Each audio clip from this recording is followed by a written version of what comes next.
Testing 1, 2, 3. All right, there we go. All right, I'm back. I'm back. Sorry about that, man. I hope Ustream don't start tripping out, man. Because there's a lot of stuff I want to talk about tonight. And Ustream be on that bullshit sometimes. So I got to monitor the screen and make sure that the bandwidth is correct on this thing.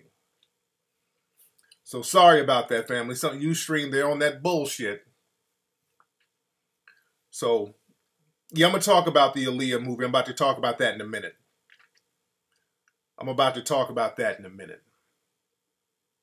But again, I'm glad to have everybody back in. Come on in the room, everybody. The room is filling up. Hopefully we don't have too many technical difficulties and all that.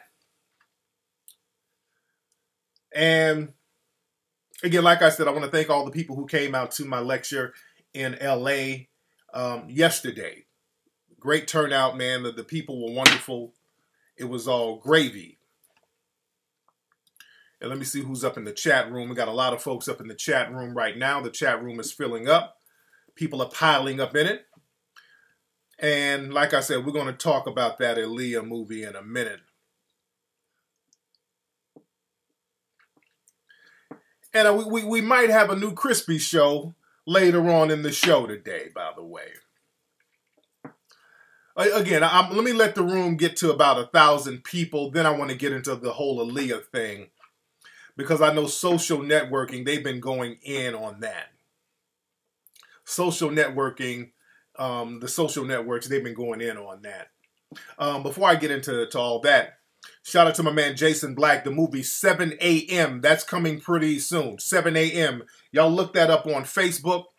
7 a.m. That's the new movie by Jason Black. I saw some clips of it, man. They're dropping some heavy, much-needed economic game in the movie 7 a.m.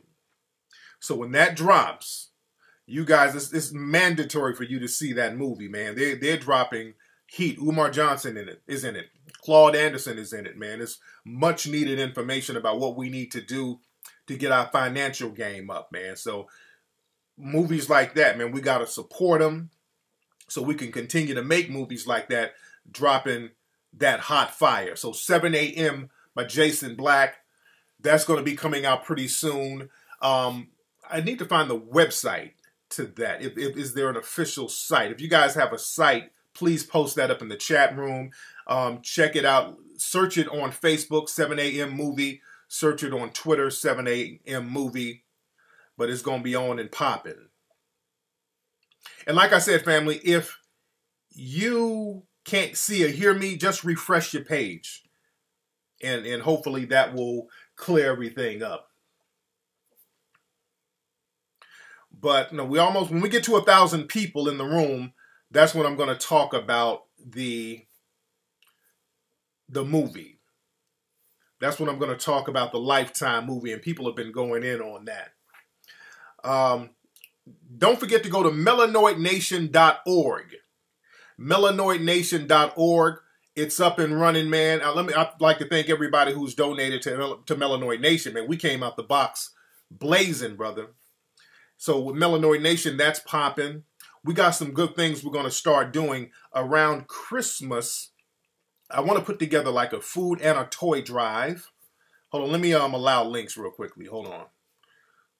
Because there's a lot of things. I'm allowing links. Okay, put that link up again, brother. Around Christmas, I want to have a food and toy drive. What I want to do, and I need some brothers and sisters to help volunteer with a lot of this stuff too.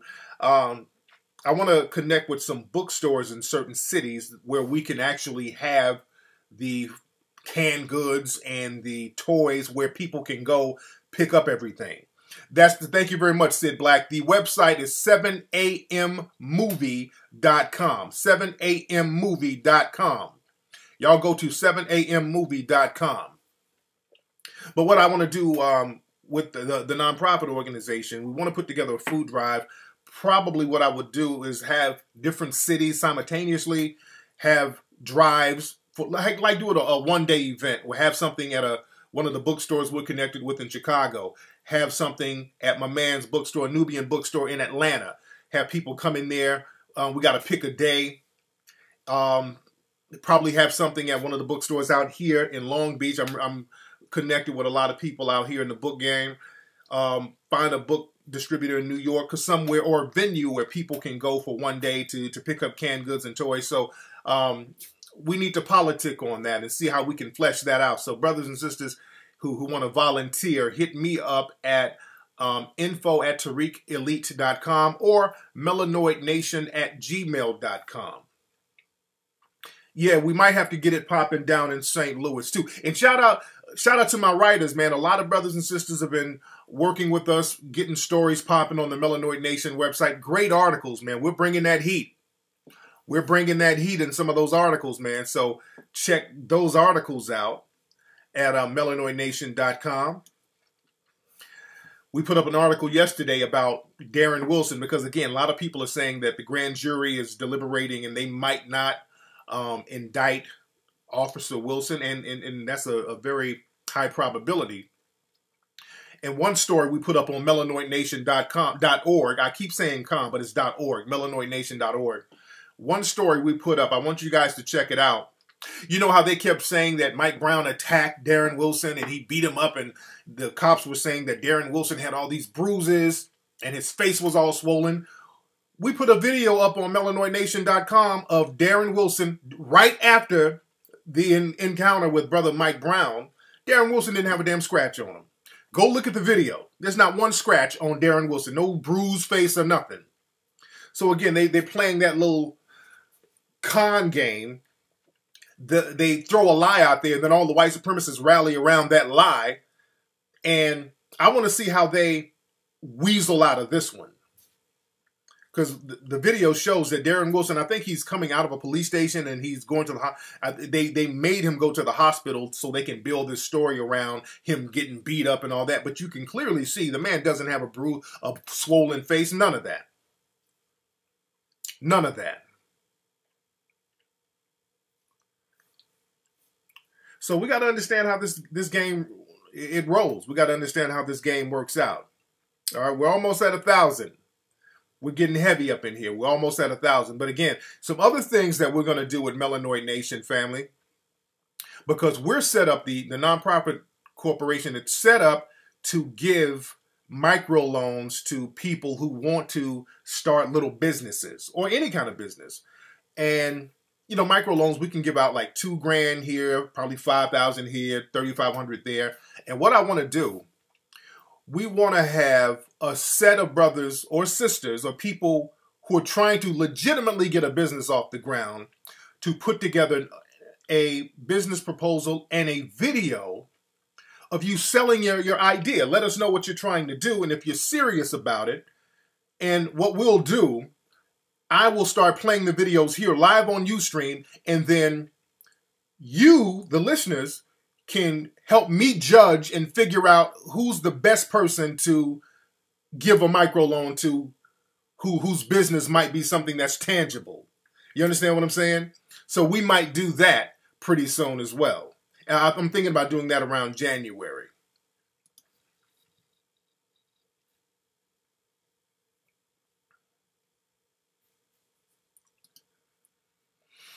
Your 2,000 ain't enough to start a real business, nigga. Let me tell you something. You can start a business with $2,000. We give microloans, brother. It's a microloan business. I mean, it's a microloan investment. Let me tell you something, dude. Master P got his empire started with $10,000. Now, that's a few dollars more than $2,500 or $5,000, but all it takes is a little money. Master P, he's told this story a lot of times. He got like I think his granddad died or something, or somebody gave him some insurance money. They gave him some insurance money. He started a record store. He started a record store. 10,000 is more than 2,500. Not really. Not really. Not really. Because I think we're set up to give, I think the most we can give is 5,000. The most we can give is 5,000. So 10,000, if you can get 2,500, you can get 10,000. You dig? If you can't flip that, you shouldn't even be in business then. Because businesses are for real people got that who can hustle, dude. Businesses are for people who can hustle. That's what I'm saying, Rollo. If you can't flip 2,500 or 2,000, you ain't hustling. You don't know how to hustle. You don't know how to. You ain't hustling, and you're the person that we don't need to give the money to anyway. We need some people who got some great ideas. They just don't have any access to capital. They might be struggling right now. They're trying to get something off the ground. But 2,500, $3,000, you can get something started with that, man. Dude, you give somebody with a good idea, you give them $2,500, $3,000, they go and get a carpet cleaner. You dig? They go buy a carpet cleaning machine, a professional carpet cleaning machine. And then they start getting busy. They build their weight up, get a few clients, build their weight up, then get some employees, build your weight up. It's all about building your weight up, man. It's all about getting resources and flipping that. And that's what in real talk, that dude who say it can't happen, those dudes ain't about no business. Those dudes are not about business.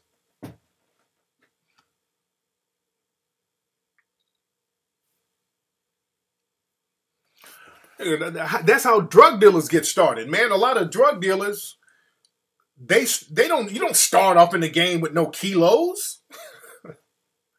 You don't start off in the game with kilos, man. You start off with pebbles. You start off with rocks, and then you build it up to bricks. You dig? You give a real true to the game street dude $2,000. I know some niggas that'll flip that fast. That's the thing, bro. Real talk, Jay. Niggas spend that on, that's nigga trinket money. Dudes will get that $2,000. You'll buy Jordans, buy some rims, buy some weed, buy some Ciroc, Hennessy, go turn up at the regular club, get a table service, which is another $500. Then when you ain't getting no ass, then you go to the strip club and trick the rest of it off. You dig?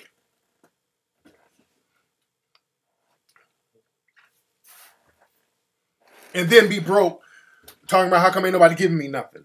And that's the name of the game, man. We got to get people who are serious about flipping some money and doing something real legit with it and grinding with it, man. So again, that's why we want people who can get down and grind and do something with the paper and have good ideas, and people who are thorough, who's already semi-invested in what they're going to do.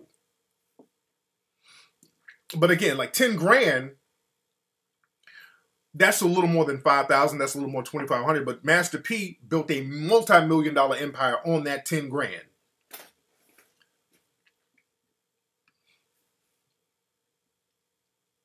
That's real talk, Maurice. And again, if it looks like some janky shit, we're going to call it out. Now, we want some people who look like they're going to do something legit, because what we're going to do, we're going to track your progress. We're going to track your progress. You dig? Some of you sisters out there who can cook y'all asses off, man, y'all need to have a soul food takeout delivery soul food service, a prepackaged soul food meal, something. There's a lot of ways you can monetize what you do, because let me tell you something. Other people come around us, when people come around us, grinning and smiling, people in the dominant society, and getting into your culture, they're looking for ways to monetize it. They're looking for ways to monetize it.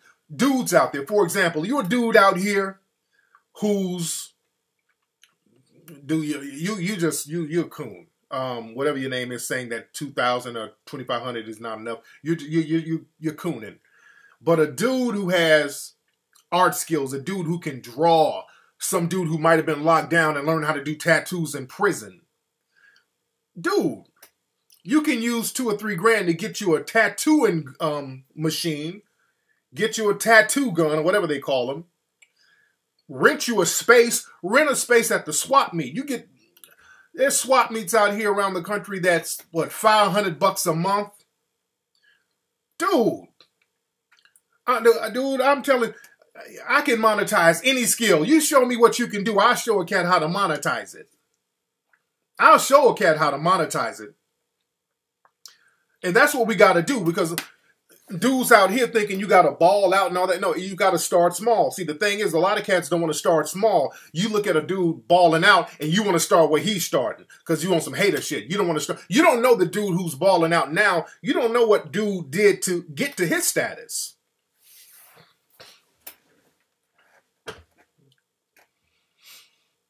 You dig? What's up, Cypher? You said, what are we going to do different? No, it's not what are we going to do. What are we doing differently? Because those groups that you name, Cypher, those groups you name are not specifically for black folks or Melanoid people. They're for everybody. They're one of those kumbaya, we're all the same. We're all minorities in the same struggle. And that's a very disingenuous pitch to make because we're not. We have a very unique history. And a lot of black people are afraid to say, okay, look, we Melanoid people, we need something specific for us because we're suffering more and we've been disenfranchised more. So that's what's making us different from them already.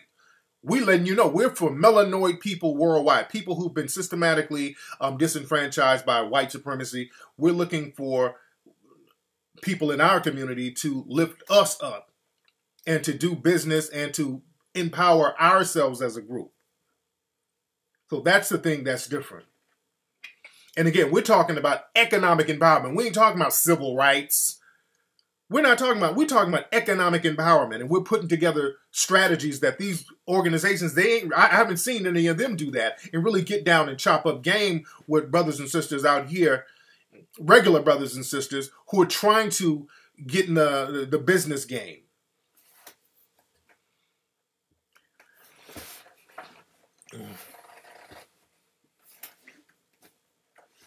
Okay, yeah, we're in the room heavy, but like I said, that's one thing we specifically set up. We set up a microloan program where we can give out microloans to help brothers and sisters to get paper. And again, that's why our organization, it has to be supported by those in the community, because what happens is that, again, and I talked about this before, a lot of these organizations don't get support from the community. So what ends up happening is that they get these major corporations that give them donations. So they got to start breaking out the buttermilk biscuits.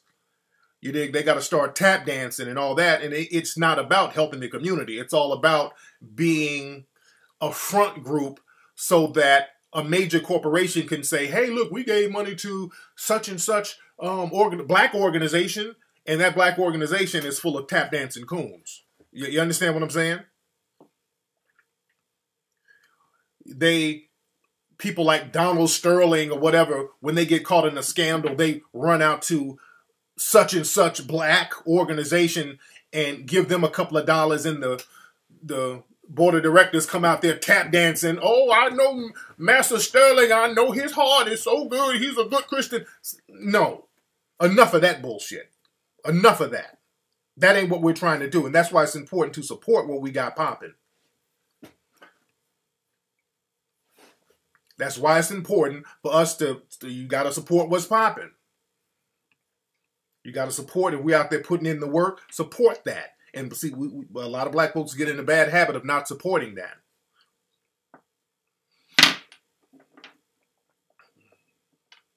I was thinking about that too, because I've been studying about the venture capital incubator, where you get like a business or not a business, but a building. You get a building and you get several businesses within that building. That's the incubator process, and that's an idea that we can get into when we get to that level. But right now, we start on the bottom. We start on the bottom. You dig? Because when I talk about empowerment, I'm gonna show you better than I can tell you. We're gonna show you how to do it, and we're gonna help people and provide people with the capital that they need, because that's our thing. And this is exactly how other groups do it. See, people get the misconception that Koreans, they come over and get all of these big bank loans, and that's not the case all the time. What happens is that Korean people, they have something called, is it a key? It's some kind of Asian word that they use. But what they do, they're basically doing what we do. All of them put their money in a pot. They decide somebody comes with the business proposal. They step in line. They say, hey, look, when I go to America, I want to open up a liquor store. I want to open up a hair shop. So they get their business proposal going. Whoever seems the most legit with their business proposal, all the people who put their money together, they'll give it to that person so they can get their weight up, get their feet on the ground, and then support the next person who wants to come over. You understand? So that's how they do it without going through the nonprofit organization system. So I'm just doing it with the nonprofit organization because now we're already here. The nonprofit organization is a way that we can get donations and get people in the community to set up and do it correctly so that they won't come at us with some tax bullshit. So we got all the tax stuff taken care of. I literally got some of the best tax lawyers in the game and the best nonprofit. My lawyer who's set up my nonprofit, he literally wrote a book on nonprofit organizations. So that's another thing too. When we get people to set up our stuff, we got to get the best. We got to get the absolute best. That's when, and speaking of best, I'm going to talk about that Aaliyah movie in a minute. But again, go to melanoidnation.org and make your donation, $5, $10, you know, your weed money. Donate your weed money and do it on a regular basis so we can get things going in our community. And hopefully, if things go to the left out there in St. Louis, Ferguson, man, brothers and sisters out there, please start stocking up on your water. Because if something goes down out there, we really got to get brothers fed. We got to make sure people got clear drinking water, because what they're going to do, they're probably going to start shutting off electricity grids if things get real crazy. If things get real crazy, they know how to shut stuff down and create a system of martial law, not just a curfew, but martial law. That means that nobody can come out the house. You forget about going inside at 6. Nobody can come out. So brothers out there in the St. Louis, Ferguson area, what you need to do, if you're in St. Louis or Ferguson, start stocking up on your first aid kits. Go get a gang of water. Go get a lot of canned goods. Make sure your cell phones are charged. If you have generators, you really need that generator. Solar powered generator if you can get your hands on that. But you really gotta prepare, because the white supremacists are preparing. Get your firearm too, because you got Klan members talking about shooting black folks and all this old stuff. So get your firearms ready to protect yourself too. You understand? Batteries, the whole 9. So we got to be prepared with the nonsense that's going on. But again, go to melanoidnation.org. Melanoidnation.org. That is the website. Melanoidnation.org, ladies and gentlemen. Speaking of movies, I saw a movie the other day, that Beyond the Lights movie. Because when I saw the commercials, I'm like, oh, that looks corny and sappy. But my daughter was like, Dad, I want to see it, I want to see it, I want to see it. So we went and saw it. And I actually enjoyed the movie. I enjoyed that movie. Beyond the Lights, that's the lady who directed that. That's the sister who did Love and Basketball. So go see Beyond the Lights. It was a pretty good movie. The girl who played the lead, I know she was in that movie, Belle. She's a great actress, and she's fine as hell, too. I didn't know she was that fine. That was a fine-ass sister who played in that movie. Very good movie, very romantic movie. Your lady will like it. If you're in a relationship, take your lady. She'll love that. Oh, she'll love that. What's her name? Gugu? Juju? Yeah, she's bad as hell. Yeah, I like black love movies. You know, I miss those Love Jones type movies from back in the 90s. I love The Best Man. I love all that. I love good-looking black folks being fly, doing fly shit. I love it. I love it. You saw it, Mozzie? Did you? I know you liked it, Mozzie. Yeah, I thought it was going to be corny. By looking at the commercials, I'm thinking it's going to be like a little corny, Lifetime movie or whatever. But it's a very good movie, very well written, the whole shebang. What's up, Texas? I'm still going to do the web series. I've just been taking care of so much stuff. What's up, Anthology? You say, why do I think break the internet bothers so many people? I don't know. People just wanted to be bothered by something, and they knew that it would be controversial with Kim Kardashian with that ass out. I'm not mad at the pictures. I mean, she's a celebrity icon. She's an icon, so she does controversial things, and she stays relevant in the game. I'm not mad at Kim Kardashian. I'm not mad at her. Let her do her thing. What's that? Do I feel disheartened at a young age to have to step up when older folks should have? And you know what? I talked about this at my lecture yesterday. Some brothers were asking me, some young cats, because a lot of young dudes want answers, and they were asking about, hey man, Tariq, the civil rights generation, man, you know, do you think they let us down? And to be honest, I think so. Because a lot of brothers and sisters from the civil rights generation, they were not really thinking about empowerment. They were thinking about getting a good job. And that's not anything that's tangible. You can't pass a good job down. You understand? So what happened was that civil rights generation, they started balling out, but they didn't think about what our generation is going to get and the next generation. And that's one of the big mistakes they made. They didn't leave shit. And that's a very bitter pill to swallow. They didn't leave. And a lot of folks don't want to admit that because these civil rights people kind of start strutting around like, respect me because I'm Marshall and Selma. Man, sit down, dude. It's like, look, dude, what did you do? What did you leave for us, dude? You didn't leave anything. We're out here fending for ourselves.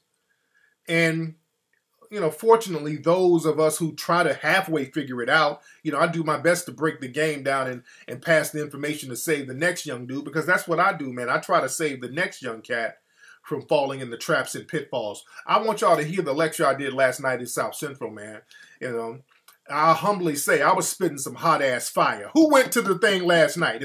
If you were at the spot, not it wasn't last night, yesterday afternoon. It was kind of early. Who went to the lecture yesterday? I so much enjoyed it. June, are you in here, June? June emailed me, and June is Asian. Very lovely Asian young lady. She said she was there, but she left early because it was like, oh, it was in the hood. June got scared. You got scared, June. Because we were in the heart of what they say is the hood. But dude, I came up in that area, man. We were on it's like Vermont and Florence. You know, we were like in South Central LA. They changed the name. They call it South LA now, but we were in the heart of South Central LA. You were there, Elijah? Yeah, I'm going to put up some vids. I'm going to put up a couple of clips. Elijah, it was one older dude, because a lot of people got up and asked questions, and there was some older dude, older black man, looked like he was probably in his 70s. He got up, and we had to kind of make him sit down. And we're trying to be respectful. You remember that older brother? He got up and he started kind of rambling, and he wasn't making a point. This older brother got up, because most of the people there were pretty young. So this older brother got up, and he had like a newspaper. He was literally people in the audience were like, what the hell is he talking about? And he got up, he was like, yeah, I like the movie and everything, and I just wanna show that I got this newspaper right here. And 30 years ago, there was Shaka Khan, and then Lola Falana was on TV. And then we had grape sodas for 25 cents, and then we threw that in the air. Then a unicorn came and chewed up the can. We were like, what the fuck is he talking about? He was like rambling like that. The audience was looking like, and one of the OG dudes was like, hey, brother, because a lot of those dudes y'all saw in suits, they were professional, but those were some OG dudes. They weren't all loked up. You know, they had on suits. They were like, excuse me, brother, you're going to have to speed it up. So that was good. So I didn't have to check this because, you know, I didn't want to be the guy to check the dude. But the dude, Hustle Bear, that dude, you were there, Hustle. That dude didn't make no sense. The dude wasn't making, and we kept telling him, and my man was like, hey, brother, you got a question? Yeah, I got, see, I'm saying that to lead on to my question. That's what I'm doing. I'm saying that to lead on to the question. And the question is, if I had a chicken pot pie about 20 years ago, I left it in the oven. This was before microwave oven. I left it in the oven. It almost burnt down the house, but I had a fire extinguisher that I brought over from Vietnam. We're like, what the fuck is he? Brother. I said, brother, is there a question you have? Yeah, the dude just would ramble on and on about, he just didn't have a point, and we just literally had to make the brother sit down.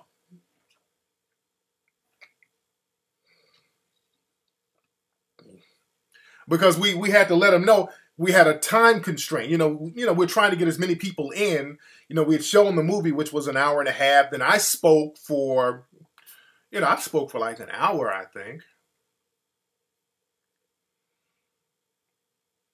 I do. I got it. You know what? I do have it recorded, and I'm going to, tomorrow I'll try to post that up. I do have it. I'm going to try to post that up. I'm going to try to post that up tomorrow. I will definitely try to post that up. Man, that was funny. And we're going to talk about that Aaliyah movie in a minute. We're definitely going to talk about that Aaliyah movie in a minute. I'm still waiting. We got over 1,000 people, but I want the room to get packed. I want it to get more packed so we can talk about that, ladies and gentlemen. And I want y'all to give your thoughts on the movie, man. Very interesting. Very interesting with what went down with that movie. Hold on one second. Let me find something real quickly. Hold on one second. Now, I know y'all saw the video of the dude in church.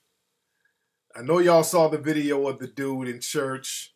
Let me find that. That's somewhere on my computer. Let me find that real quick. For those who have not seen that, let me find that real quickly. Hold on one second, family. What's up, Ebola? Dude, I talked about that again last night, too. That whole Ebola nonsense. They're trying to scare people away from Africa. Hold on. Okay, let me find this.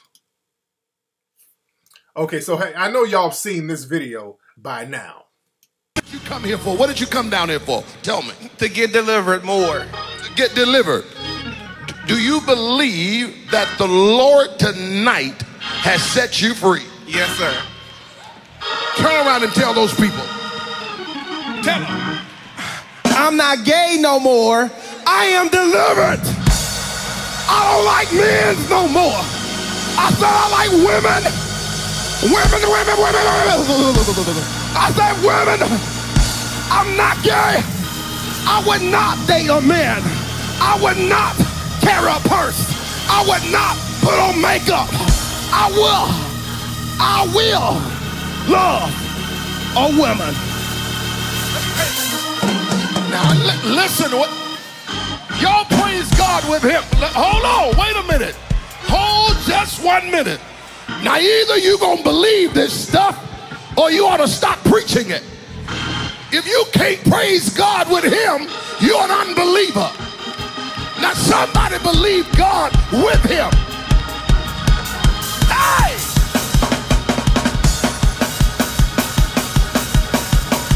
We don't just preach. Oh, nigga, that was hilarious. Dude, that was funny as hell. That dude is not delivered. Dude is not delivered worth a damn.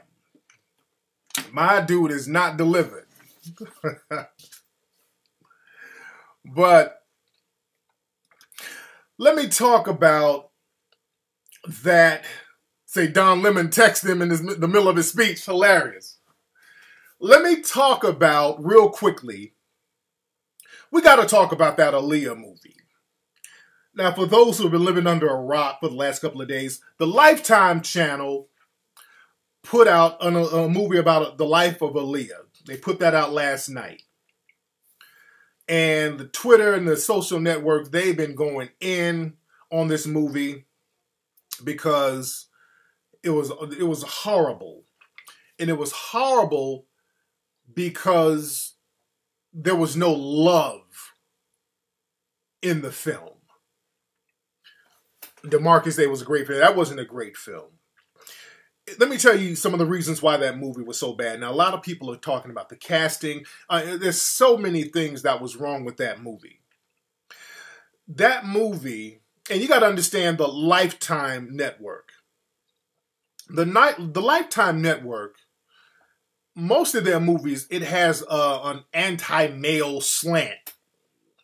You know, it's a network for women, and they've been known for years to have movies and shows about a man abusing women. So that's the central theme of a lot of their shows.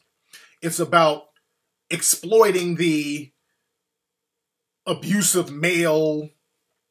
That's their thing. That's their thing.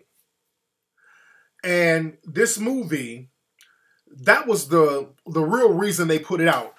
It was really to just be exploitive to a certain degree and to use Aaliyah's name to cater to the exploitive, that anti-male woman victim thing. That was their whole thing. It was just to be salacious and exploitive. And there was no love in the movie. They were just using Aaliyah's name to just make a quick buck.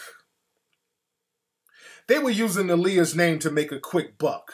And the thing is, and people rightfully so, are shitting on everybody involved with making that movie, including Wendy Williams, because that movie clearly showed there is no love for Aaliyah whatsoever. The thing is this, people, when you do a movie,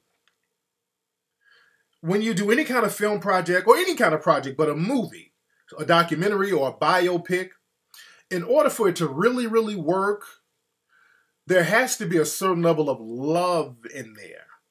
You got to have a passion for the people you're talking about, or the person you're talking about. You got to genuinely have a passion. A person who's a fan has to make a movie like that. You got to be a fan to make a real good movie like about somebody. This is why it's important to get people involved. Just like the Biggie Small movie, that was a good movie because you got a lot of people involved. You got the family involved. You got all the people who were connected with Biggie. They were involved and they put their love in it. They were right there to say, hey, that didn't happen, bruh. It didn't happen like that. They were right here to say, hey, man, Biggie didn't get down like that. Biggie got down like this. You had enough respect for the subject to bring in people to make it accurate. You understand? You do your research. That movie, it was inaccurate to the point of them just not even, I don't even think they tried to be accurate in a lot of the shit they put in that Aaliyah movie. I don't think they tried to be accurate. Well, Little Kim didn't like the Biggie movie because she wanted somebody lighter to play her. That's why Little Kim didn't like that movie. Little Kim wanted somebody lighter to play her. So Little Kim was on something else. And I love Little Kim. I think Little Kim is a sweetheart. But Little Kim was on something else. So she disliked it for other reasons. But the Biggie movie was great. Because the dude looked like Biggie. The girl in the movie looked just like Faith Evans. Now the dude in there didn't look like no damn Little C's. But my man kind of looked like Puffy. He played that. So you got genuine people. And also you got the music in there. You understand? So with this Aaliyah movie, man, there was no love in that. And Aaliyah was one of those people who people loved. Aaliyah was one of those artists, man. Very rare artists like Aaliyah. Aaliyah was very unique because Aaliyah was the kind of artist who black people from all demographics could feel. Everybody loved Aaliyah. When Aaliyah was around, you can't find one person who didn't like Aaliyah or had something negative to say about Aaliyah. Nobody disliked it. Aaliyah was almost hater-proof. So it was something, when she died, that hurt the hell out of a lot of people. Me included. I was a big fan of Aaliyah. I loved Aaliyah.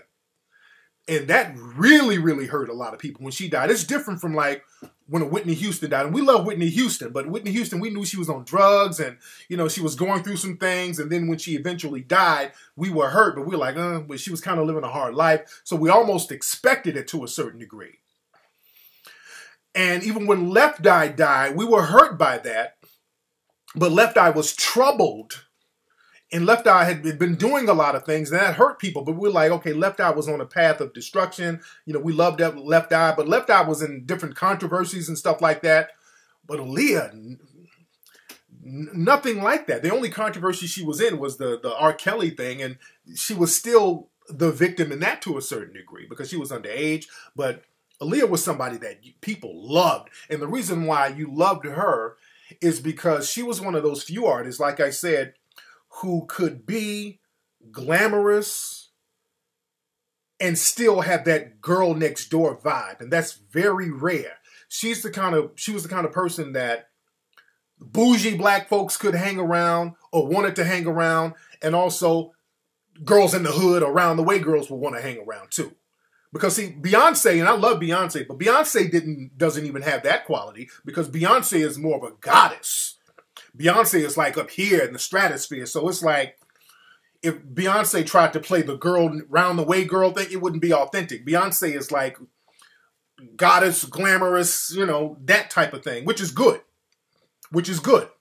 But Aaliyah was glamorous and relatable and accessible. So a dude on the block could be like, damn, I think I can get at her. And that was a great quality. A Wall Street dude would be like, hey, I think I can get at her. Bougie chicks would be like, I can see myself hanging with her. Round the way girls can be like, I can see myself hanging with Aaliyah. So everybody liked that girl. Everybody. That was like your homegirl. That was like your little sister. So when she died, that fucked people up, man. We were hurt behind that. We were really hurt. And again, she was one of those people that was hater-proof.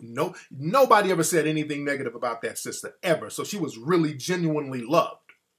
And to do that movie the way they did it with disregard to her like that, because that was disregarding that sister. No, I don't think it's fake nigga outrage. I don't think the backlash is fake nigga outrage because did you see the movie? That movie was garbage. Dude, if you do a movie about somebody's life and then don't tell the full story about their life, that's not cool.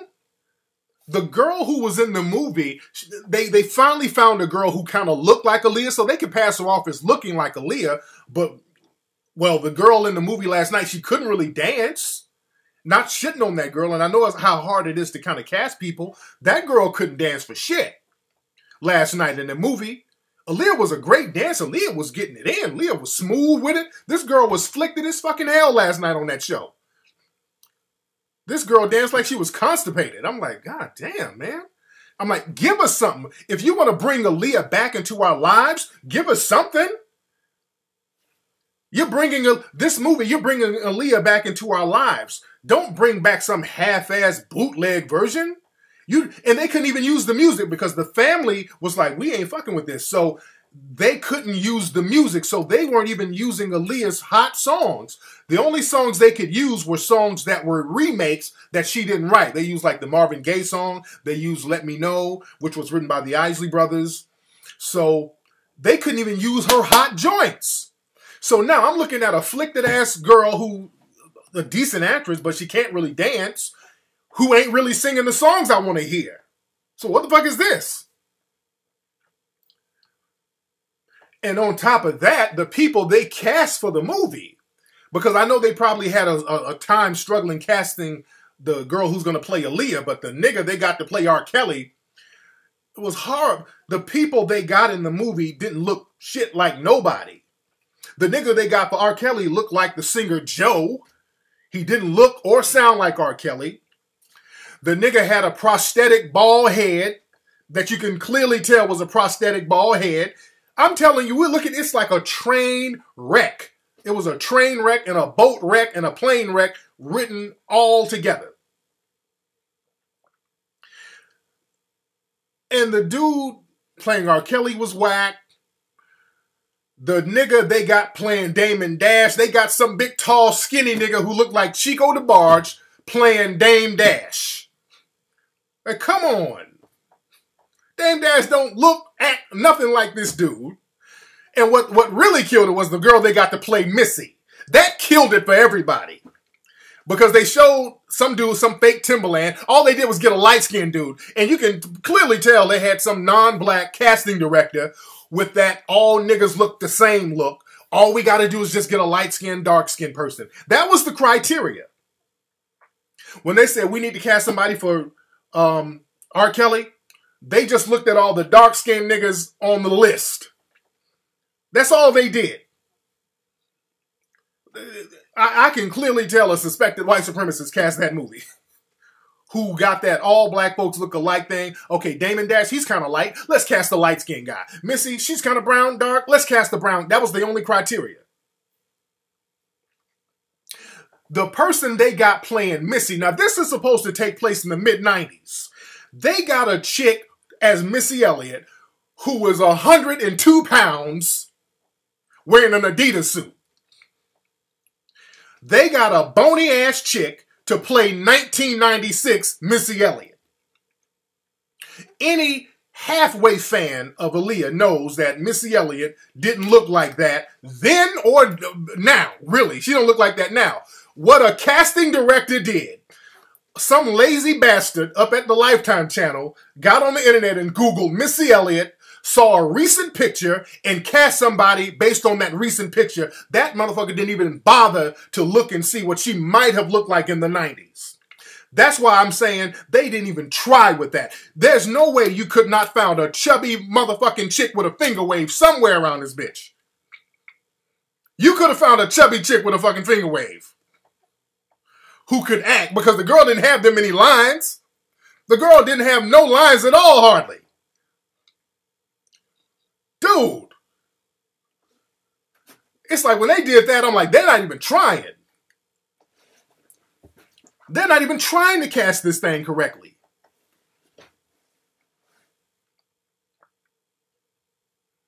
So it was very disrespectful, man. You couldn't possibly be a fan of that movie, even as the producer. As the producer, it's your job to say, hey, that's not who's supposed to be in there. As a producer, you say, okay, casting guy, you got to get somebody else. You got to get somebody that don't look like how Missy looked back in the day. You got to be accurate. You got to be at least chronologically accurate. So again, it was just to throw out there, to use Aaliyah's name, to put it out there and to be exploited. It was no love in that movie, man. That's why Timberland, he was on Twitter and Instagram clowning that shit. Tim was clowning. And I'm not mad at him. Tim was like, this movie's bullshit. Tim was clowning. You can't you can't make a movie about an artist and you're not using their music. They tried to do that with that Michael Jackson movie using Flex Alexander. They did the same thing.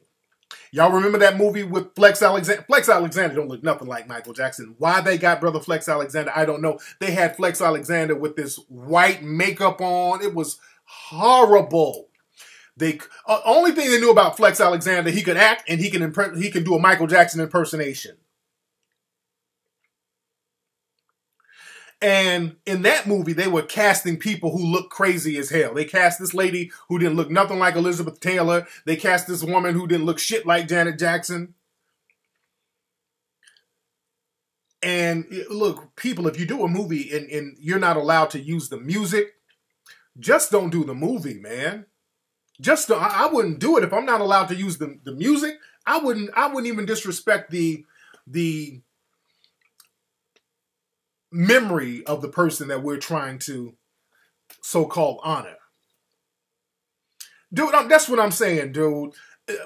There is no way you could not have found a female to look like 1996 Missy Elliott. There is no way you could not have found that, man. I'm sorry. You could have got Kenan Thompson and put a wig on him from Saturday Night Live or somebody. There's no way that person who was casting even tried to be accurate. They didn't give a fuck. You know why? Because that movie was made for middle America.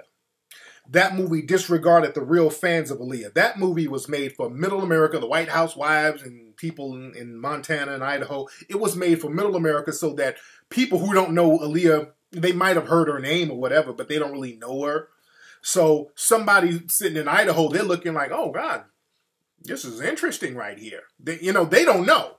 So they don't know the difference. All black folks look alike to them. So that's who they were catering to. They were making the movie for middle America. Just like when you see a lot of rap stories or just stories about crime or whatever, they always say such and such rapper got shot, a rapper got shot, a rapper got shot. And a lot of these people are unknown. But the thing is, there was a guy out here in Lancaster, Palmdale, some rapper that I think TMZ or one of those websites were reporting, some rapper who nobody knows. Nobody in the hip-hop community knows this guy. I mean, he doesn't have a record out, don't have a record. This is some random nigga who might have rapped on YouTube or something. But to middle America, that's who they're catering to. All rappers are the same. And Ice-T said this. Ice-T said to white America, rappers are just one big nigga. That made all the sense in the world. Rappers are just one big nigga. All rappers, when you say rapper, you're just talking about one big nigga. So it's that type of mentality that some of these producers and casting directors have because they know they're catering to that middle America crowd. But we can't allow them to just disrespect people who we look at as icons. That was very, very disrespectful. Yeah, Lonnie Love. Yeah, dude. Lonnie Love would have been a good Missy Elliott. Lonnie Love, she can act. They could have put on a damn garbage bag over Lonnie Love like Missy Elliott would wear and gave her a finger wave.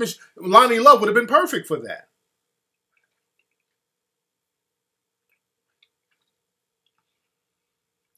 No, that James Brown movie was off the chain. Now, that James Brown movie was good. That James Brown movie was good. They used the music. The family approved. The brother is an excellent actor. The brother who played James, that brother did an excellent job.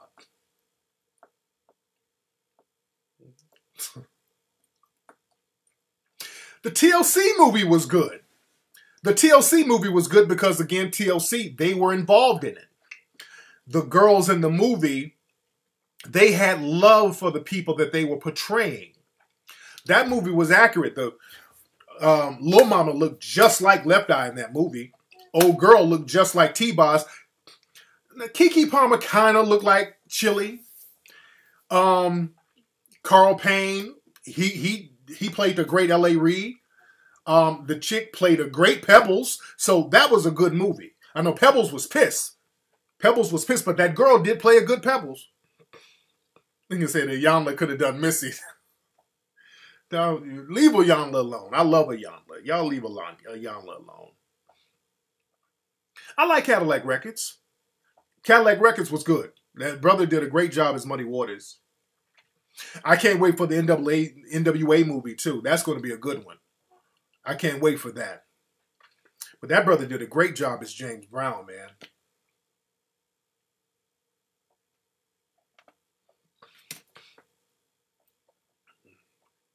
Ray Charles was good. See, you got to have something redeemable. If you do a biopic, something has to be fly. Either all the people got to look alike, the music has to be fly, the acting has to be on point. And that Aaliyah movie, nothing. Not one of those things were on point. The acting was kind of dry. There was none of the original music. The people didn't look like nobody. So it was just a train wreck. But it was such a train wreck, unfortunately, it became entertaining. The train wreck of it became the entertainment. So people start making all these memes about how garbage the film was. And that turned out to be funny. That turned out to be funny as hell. So who's going to play Crispy? Speaking of Crispy, y'all, we got a real quick Crispy episode. Y'all want to see a new episode of The Crispy Show? Do y'all want to see a real quick episode of The Crispy Show? Just a real quick one. Hold on, let me put it on Twitter. Hold on. Hold on 1 second. Hold on.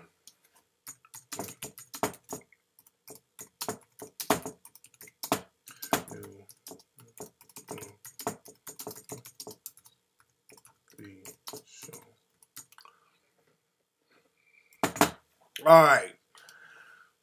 All right, so let's do a real quick, because I still want to talk about some stuff.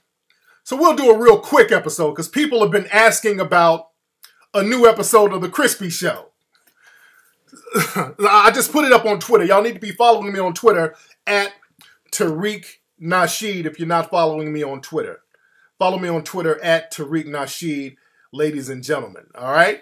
So, now, if you're ready for The Crispy Show, press 1. It was a real quick one. Just a real quick 1-minute episode. This is quick.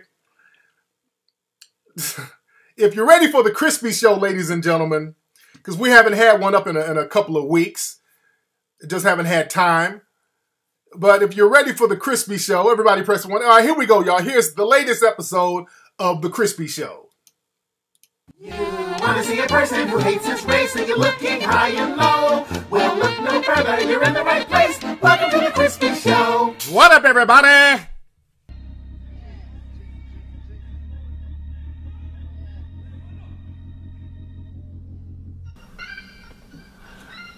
I'm not moist no more, everybody. I am delivered, everybody. I don't like men's no more, everybody. I like women, everybody. I like white women, everybody. I like white women.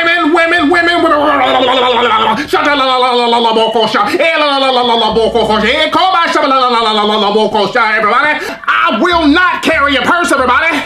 I will not wear an edible thong and go to the gym, everybody.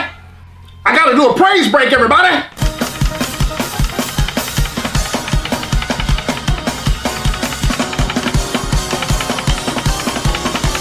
I like women, white women, everybody, white women.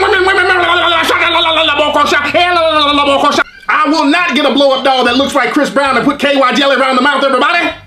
I will not get a tattoo on my butt cheeks that say, whoop, there it is, everybody. I gotta do another praise break, everybody.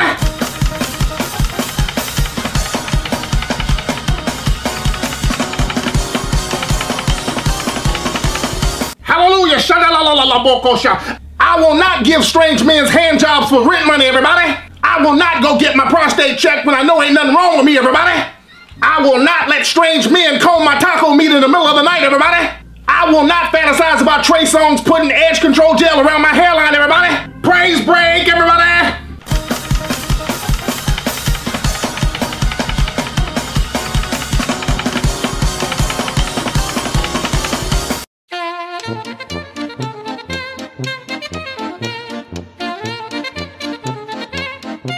All right, there you go. That was a quick episode of The Crispy Show. Crispy just wanted to take a praise break and let everybody know he was saved. That's it. You know? Yeah, Crispy, it was just a quick episode. He just wanted people to know he was going to church and he's saved, you know? Crispy is saved, yeah? And y'all can still get the Crispy shirts at cafepress.com, Crispy Puppet. There you go. And this is the link. Y'all share the link with yourself. Put the link up on your pages, everybody. That's the link for The Crispy Show right here. The latest episode of The Crispy Show, that's the link.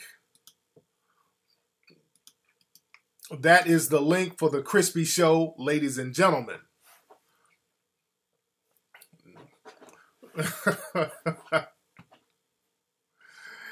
Man.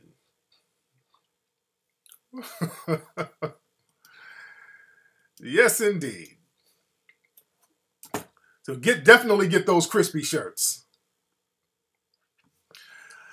Let's see who we got on the phone. What's up? Who's calling? Hey, it's June. Hey, what's up, June? We got June in the house. The sexy, amazing Asian. What's going on with you, young lady? Oh, nothing. So I was there yesterday. Yes. Yeah. I was mad I had to leave early. I only saw you for that intermission when they gave you the award. Yeah. Yeah. Yeah, you should have. It was really good. Were you scared of being in the hood like that, June? No, I mean I've been down to Vermont plenty of times. No, it was fine.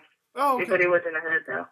Yeah, but you know the venue was real nice though. It was a real nice venue, and the people were. It was nice. Yeah. It was nice. I was there with my coworker and that brother, the old football player, the investor guy. Yeah. he sat next to us and was just staring at us. Oh, damn. Being scary. Yeah. Oh, really? Yeah. Oh, shit. Yeah, y'all must have been in there looking fly. You know, he was trying to campaign low key or something. You know? Right. But it was a great show, and I really enjoyed myself. It was really, really good. Yeah. A lot of people came out. Yeah. I was so proud of everybody coming out, and, that's my old stomping grounds, and I just felt great being around the brothers and sisters in the neighborhood, and I enjoyed my award. I wish y'all could have stayed to see the full lecture, man. We had a great time. Right. When are you going to do another one in LA? Pretty soon. I want to do some more out here. I want to do one here and one in the Bay Area. What's going on with you and your dude? I know you're in a relationship with a new young man. Is everything working out with that? Well, I'm heartbroken right now. I've been sad all day. Oh, what happened? What happened? You know, that's why you say, like, don't go back. You don't go backwards. He was an ex. We were broken up for 5 years, and then we got back together. But I don't know. He's just real stubborn. It's his way or the highway, and I think he just made up some excuse last night, talking about I was lying and stuff, and it's just, I don't know if it's going to work out. Oh, man, I don't like to hear that. I don't like to see that. You sad. Is he sad? Do you think he's sad? Or is he, how do you think he probably don't even care. I don't know. He's stubborn. He probably doesn't care. Do you think he's with the next? And you know what? Oh, I forgot to tell you. He was like, that day he was like, you gonna see your boyfriend Tariq Nasheed? Because I always talk about these movies and stuff, and he's not a conscious brother. So I think I say your name too much, or he'd be like, Tariq, that's your new boyfriend now.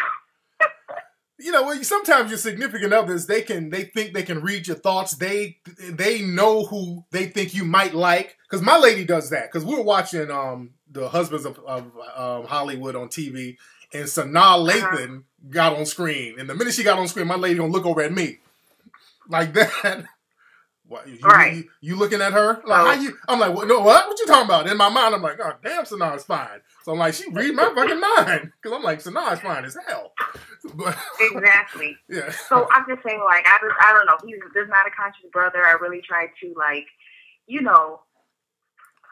just, I don't know, teach him about certain things. And he's a brother. So I'm thinking, like, he'd be open to it. But he's just real corporate America, like, He's like, he just doesn't listen to anything. Now, how old is this guy? How old is he? He's 33. Okay. Man, so, Yeah, he's from Compton. Oh, shit. Okay. And what, he's corporate? What does he do? What kind of work does he do? He deals with money. I don't want to. Okay. He's in finances. Yeah. Okay. I don't need to know specifically the job. I just wanted to know if the dude is out here with other chicks. Do you think he got another woman? Do you think he's, he didn't want to be in a relationship? What do you think? I mean, I don't know. It's just he's just real, like, controlling in a way too. And I mean, we see each other, a couple of times a week. So my stuff is over there at his place and stuff. So I didn't think that, when a woman feels some type of intuition, and there was no intuition of me feeling that he was. Oh, so because you were low-key kind of staying with him on and off, right? Yeah, but I wasn't, like, fully moved in or nothing like that. Okay. Sound like this dude is still, trying to get that player stage out of his system. Because, see, you sounding all down in the dumps, but I don't think his ass is down in the dump. Because when you moved out, we got footage of him right after you moved out. Is this him right here? Hold on. Right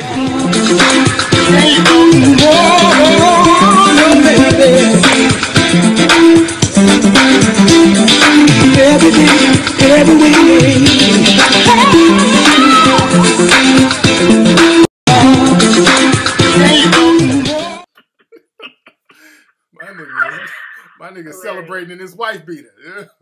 No, but you need, because you're a fly young lady, we gotta get you hooked up with a decent brother who can appreciate you, and you stop going back and hustling backwards, because that ain't working for you. I know, but why? Okay, tell me, why does this happen? Right? You find a good brother like him, like, he never lets me pay for anything. He's a great provider, blah, blah, blah, but then he's not conscious. But then I meet like conscious brothers, and they want a woman to take care of them. Like, but that's not the case all the time. But it's just like there's pros and cons. You know what I mean? Like, I don't know. Now, it just really depends on where you're meeting people and the type of energy you have. See, you have a certain energy right now that you got to learn how to shake that's making you attract these types of dudes. And you got to stop running in the same circles. If you really want to change your game up, you got to start changing the locations you're hanging around. Well, I work in Beverly Hills, and, you know, I hang out there sometimes, but, you know, I don't want to deal with the producers and people in the industry. Like, I'm good off of that, you know, like, I don't like attention. I don't care for fame. I don't, like, I'm just, like, a nice, simple chick. Like, I'm good, like, but these guys in LA, and I'm not saying. See, you're looking for, because June, you be going for the swag. June, you be going for the swag. See, the thing is, a lot of y'all Asian girls, y'all get with brothers and y'all go. No, I don't go for the swag. Like, yes, I'm too old for that. Like, I'm good. Like, I like a nice, you know, simple guy. Dude, if that brother, let me tell you, no, if that brother from Compton, he's from Compton and he's about money, that nigga got swag. I lived in Compton before. Yeah, so he's definitely about money. I think his right now is like his career and his money is first. Like, right, he gets it, you know, and I think that's what I really like, because when I'm with him, I'm such a girl, and that's why he likes me so much, because like I'm super like girly girl, you know.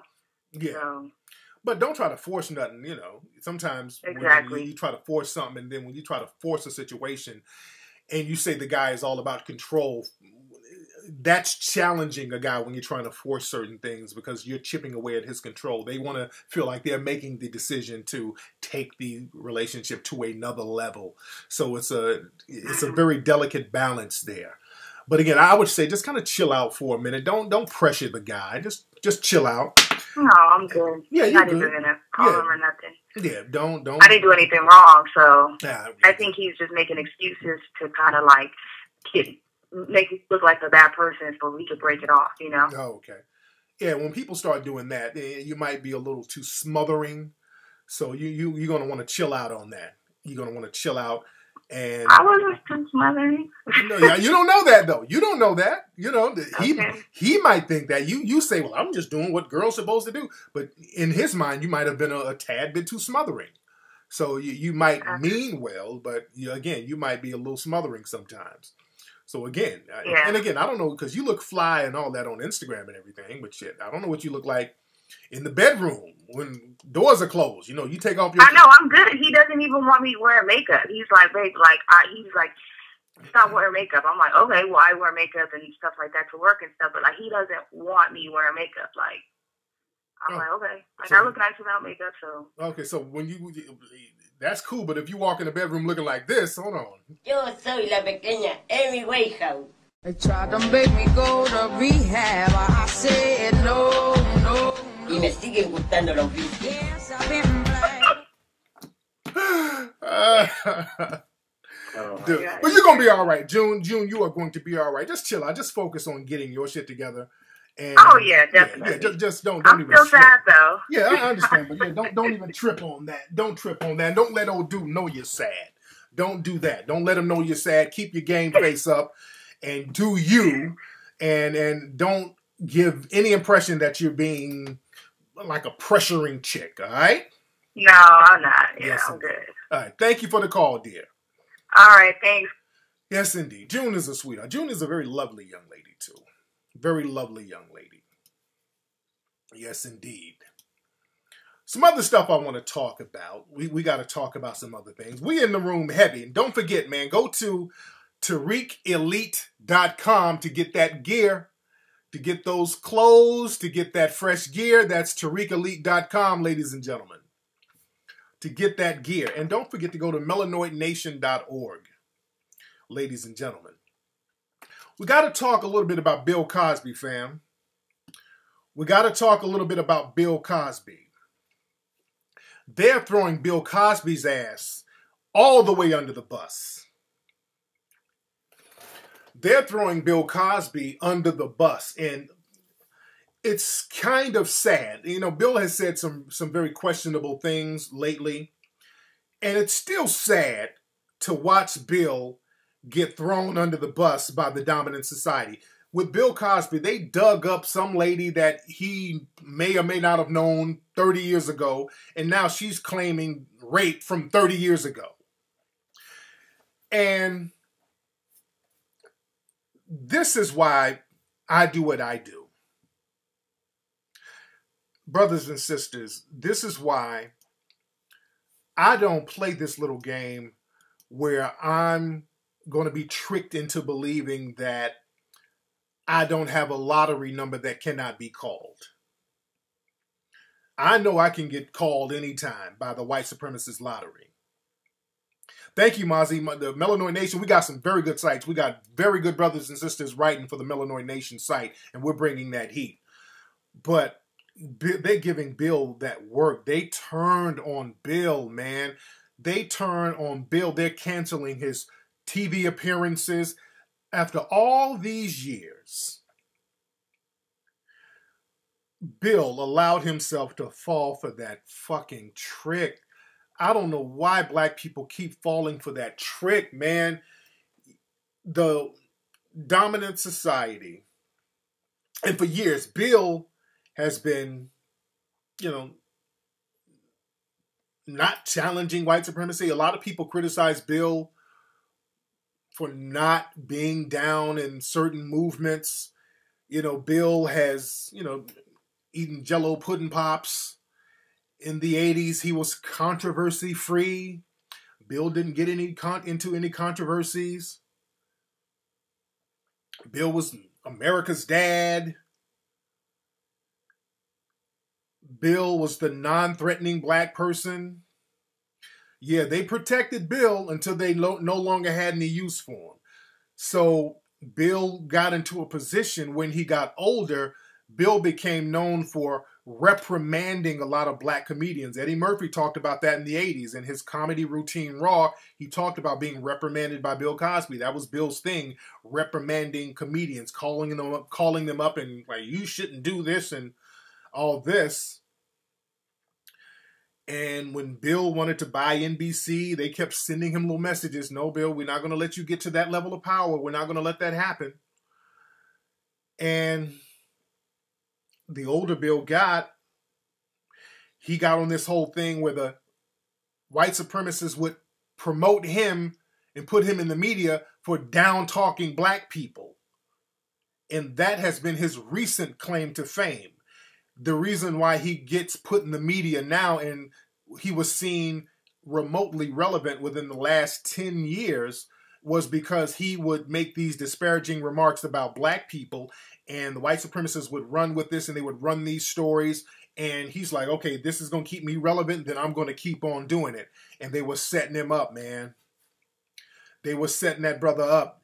They had him get out there and disparage all these black people, and he was slowly losing his base. He was losing his base to the point where the everyday average black person was like, okay, well, damn, if we all that, would do you, Bill, we ain't fucking with you. And that's what the white supremacists were waiting on. They were waiting on the whole black community to say, okay, well, if we ain't shit, you do you. And then now he's out there by himself, and they are shitting on Bill Cosby. And he's out there, and he ain't got nobody defending him. He did. I mean, he did, Sam. I'm not saying he didn't. He did choose to do that. That's why I'm like, well, damn, you put yourself in that situation, bro. I don't play that game with the white supremacists. I'm not in Charles Barkley. He's going to have to stop playing that. That's why we have the coon train. For brothers who think that you're going to kind of get this pass from the white supremacists by sitting up here talking about, well, you black folks, what about black on black crime? Why don't you pull your pants up? All you street niggas. That's corny. That's corny as hell. That's the main reason why I did the lecture out there in South Central, because, see, the thing is, it's all about talking with love. Bill ain't in no position to sit up and tell some cat, pull your pants up. You're not in the position. No, you're not, because it ain't love. When black folks do that now, you're showing out for white folks. You ain't doing it with love. When I go down there and tell people, like yesterday, if you came to my lecture in South Central, I'm telling cats, hey, man, let's not fall for the traps that these white supremacists got set up, man. They got all types of laws to get us locked down. So let's not do this. let's not do that. It ain't, oh, you niggas need to pull your pants. That shit is corny, man. I'm telling dudes from love. I'm telling you with love what to do and what not to do to not fall in no trap. So people can respect that. I'm not doing that coon-ass nigga shit. Because that's all these dudes do. When they out here talking about, well, what about black on black crime? All these women's on welfare. That's you trying to show out for white people. That's all you doing. You ain't getting me to I'm not sitting next to no white supremacists waving my finger at some other black folks. Because they don't do it. They ain't sitting next to you reprimanding no other white people.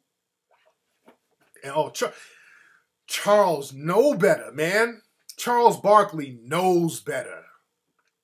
I know I lived out there in Leeds, Alabama with Charles' family. He knows better, man. That shit he's talking about, he knows better. I'm very disappointed in Charles. I ain't trying to go in on him, but I'm so disappointed in him because that dude knows better than that bullshit he was talking, trying to get that butter biscuit. And the thing is, man, that whole thing about dudes, these bougie black people, waving that finger towards the struggling black person. Let me say something. Because I don't do that. Because I try to tell people the pitfalls of doing certain things, but the struggling, the street black folks have held the community together for a long time. That's why I've always kind of paid homage to some of the street cats. I don't pay homage to crime or anything like that, but some of the street dudes and the underworld people or the hood people, just because certain people are in situations that were created and orchestrated by white supremacy, that don't mean that these are bad black people. You understand? That don't mean that they're bad. Sitting up, well, you need to use proper English.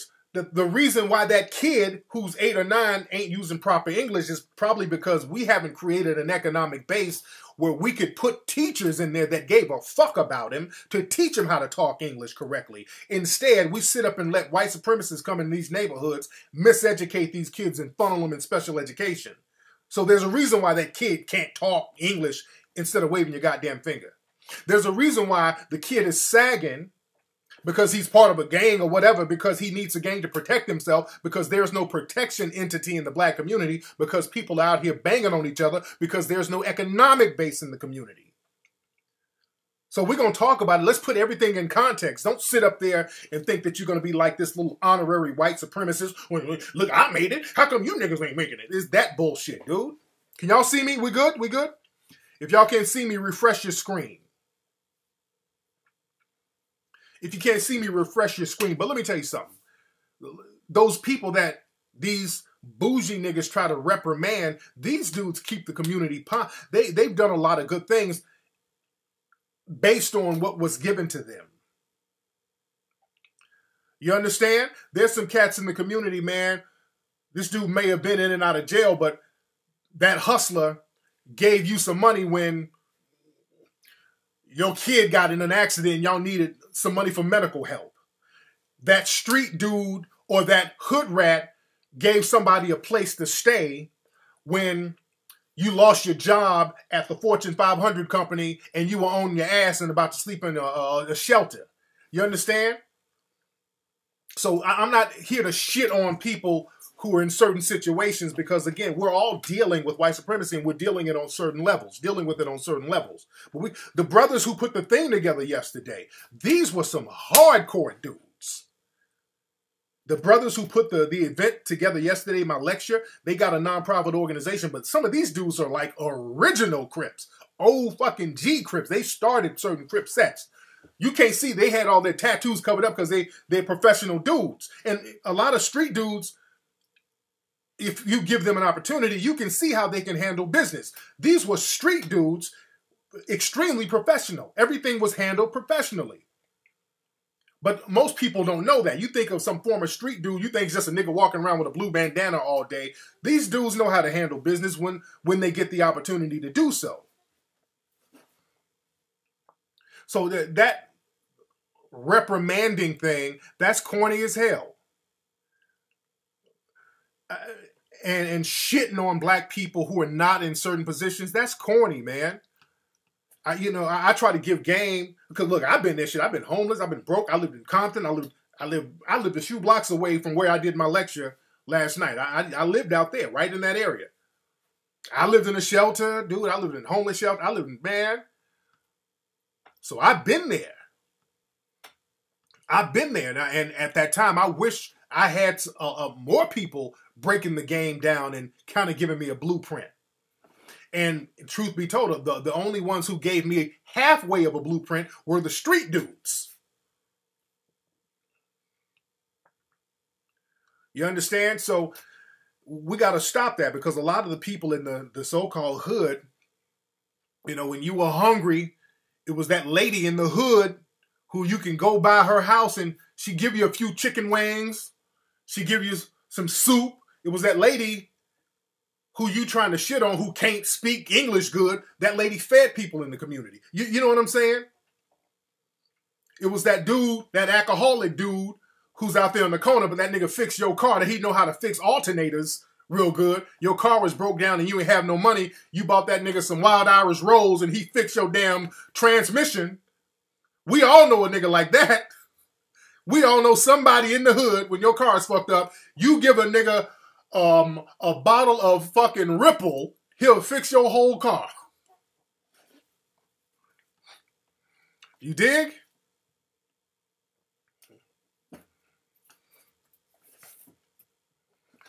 So yeah, that whole reprimanding thing is corny, man.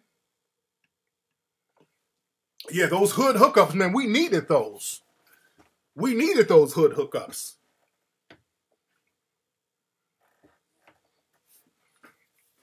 Man.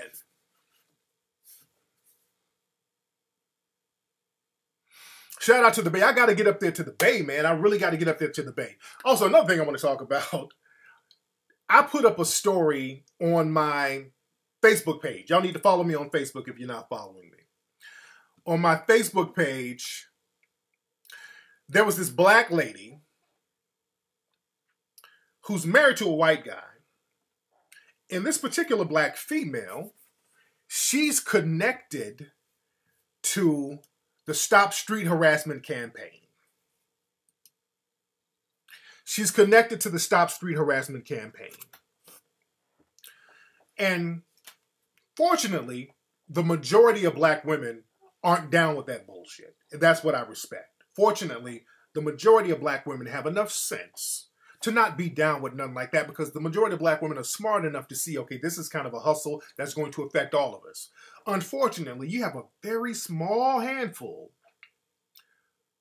of women in the black community, a very small handful, they don't represent too many at all, who will sit up with these suspected white supremacists and literally plot the demise of the black community.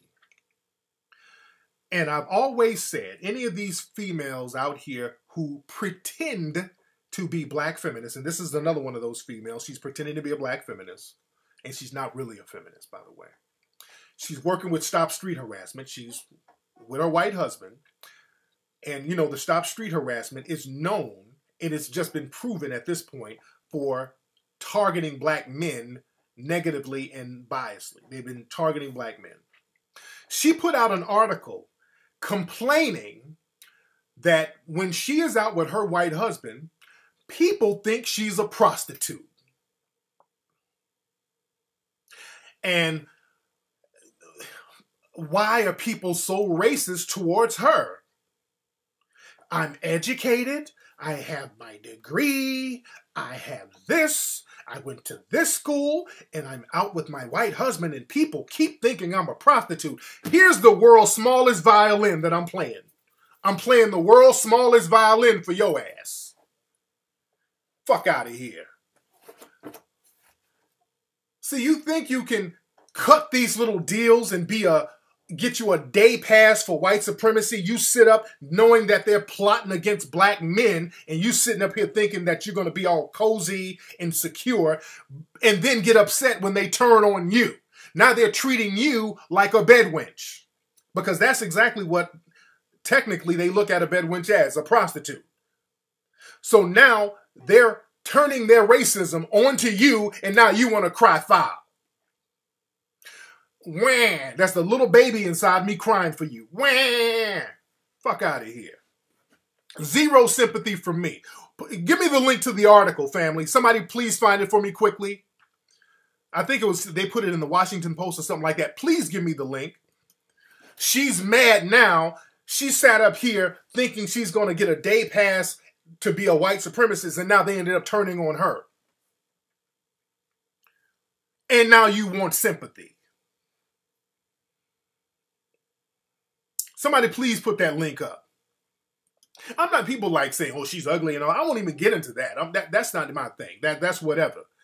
But when are you going to learn? That's it right there. Look up. That's the link right here. That's the link right here. Her name is Maureen Evans Authors. She works in higher education in Columbia. She's a board member for Stop Street Harassment.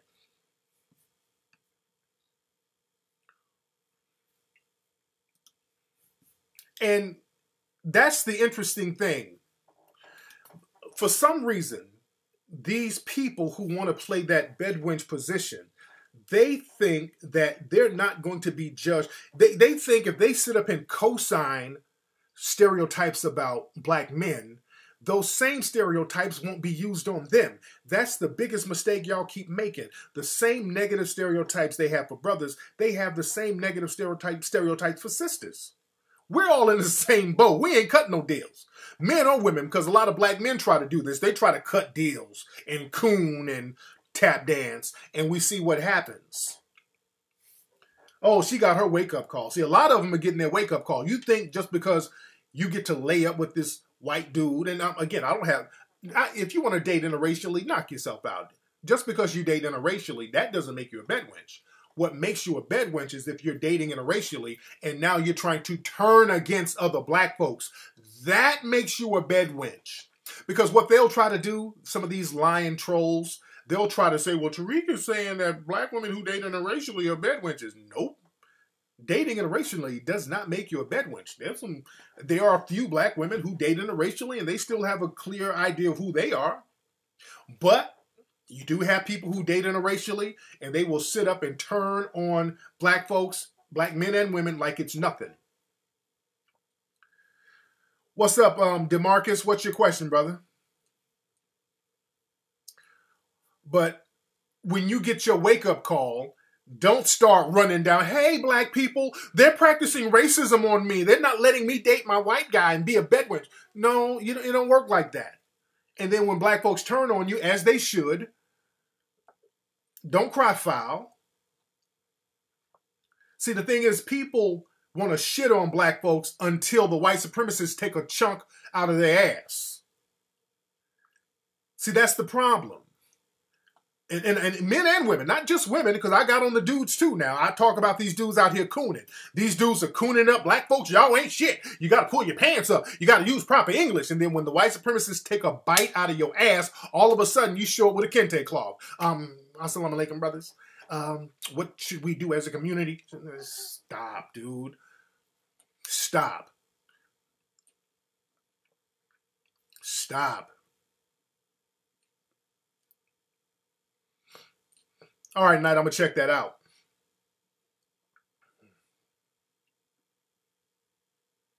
But again, if you ain't talking about empowering yourself, and we got to start empowering ourselves as melanoid people, we got to start empowering ourselves worldwide. That's the name of the game. That's the name of the game. That's what we got to start doing. OJ, poor OJ. OJ. That's why black people didn't feel sympathy for OJ. What they did with OJ was scandalous. And that just shows how people use the judicial system to carry out vendettas. It's not about justice. It's about vendettas for the most part. With OJ, he's in jail right now for stealing his own stuff. I've never seen anybody in the history of this country go to jail for somebody steal your stuff, you go get it back, and then you go to jail. I've never seen that happen. They created a brand new law for him just to pay him back. That's how white supremacy works. And they set him up. They set him up from day one. the people were wearing wires. The white dude set him up. They were all working in concert with each other. They set him up, and this fool, if you don't understand white supremacy, dude, you end up like OJ. This dude, you dodged the white supremacy bullet and still let them trick you and lock you down on some bullshit. That's why black people are like, you can lead a horse to water, but you can't make him drink.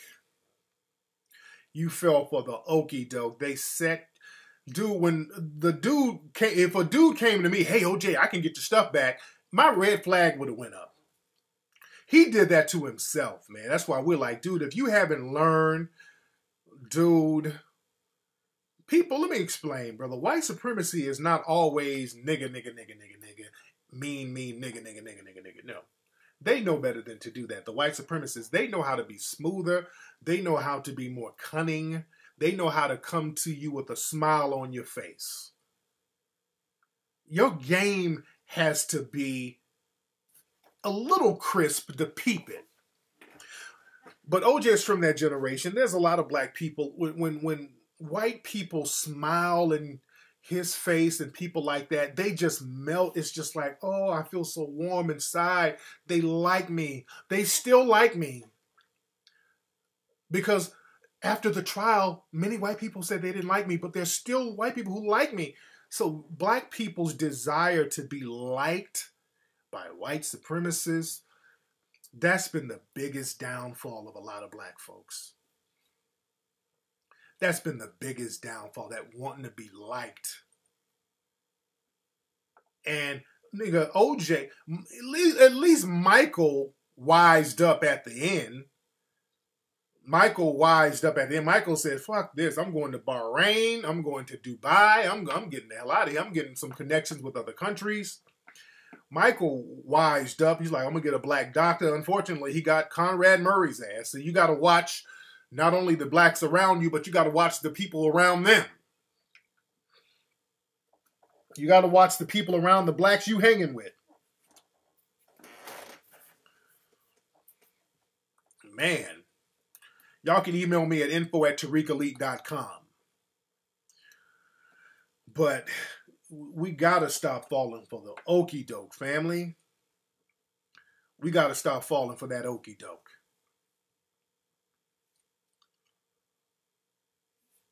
Yeah, black folks are like parents on Super Nanny. Well, again, man, we got to see. They use the court system, man, to carry out vendettas. There's a case out here now. And then we're going to, where my writers at? I think I want my writers to write about this and send me the link. I want y'all to, if you're one of my writers or one of my volunteer writers, you can email me at kflex4life, the number 4, kflex4life@yahoo.com. Some of my volunteer writers, I need to write a story about this, and I want y'all to look this up and do research on it, and we'll post it up tomorrow. In San Diego, there's a dude who's a rapper, a black dude. No criminal history, has not committed a crime. And I was talking about this at the lecture yesterday, how the prison industrial complex is set up now. So they're trying to, right now, the game is so rigged for black folks. If you know somebody who did a crime, they're trying to get you on these all-in laws. Last night, if you remember, I keep saying last night, but yesterday, I was talking to brothers and sisters in LA about the gang injunctions, where if you're connected with the gang in any way or whatever, they can still try to charge you with the gang's activities. There's a brother, I think he's in San Diego. He's rapping about guns or whatever. He's just rapping. This nigga's rapping. He's no crime, nothing. He's rapping about a particular gang in San Diego, and he knows some of the people that's in a gang. Now, this guy has done no gang, no crime, nothing. Nothing. The guy has done nothing. They're trying to give this dude a life sentence based on him rapping about a certain gang in San Diego. They're trying to use some type of all-inclusive law, some abstract law that they're trying to use to put this brother in jail based on him rapping about a certain gang that the gang some of the people he don't even know, they committed certain crimes. And he's not involved in any of them. Remember this. He's not involved in none of it. But they're trying to do this guilty by association thing. They tried to get Mac Dre like that. Dude, they make up laws for us because we don't have an economic base to counter and reprimand the politicians. So this is why, man, if we don't get our economic game in order, because now they're trying to figure out how to do it because, again, they're trying to look into the Constitution to see if it's legal. And again, the question should always come up, do black people genuinely have rights? Is the Dred Scott decision still binding? Are we in a country where a black man has no rights, a white man is bound to respect? This is something that we need to put on the table and just get out in the open so we can know where we are. So that all these brothers just can't be funneled in prison for some bullshit arbitrary law that they decide to make up anytime they feel like it.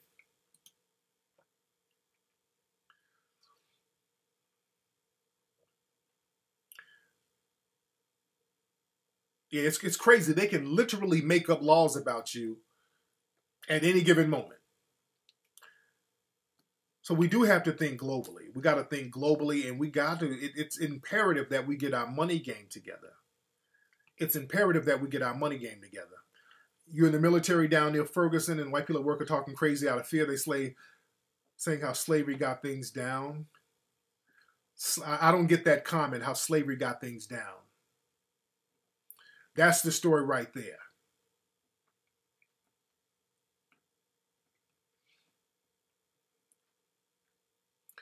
Oh yeah, and that's the thing, man.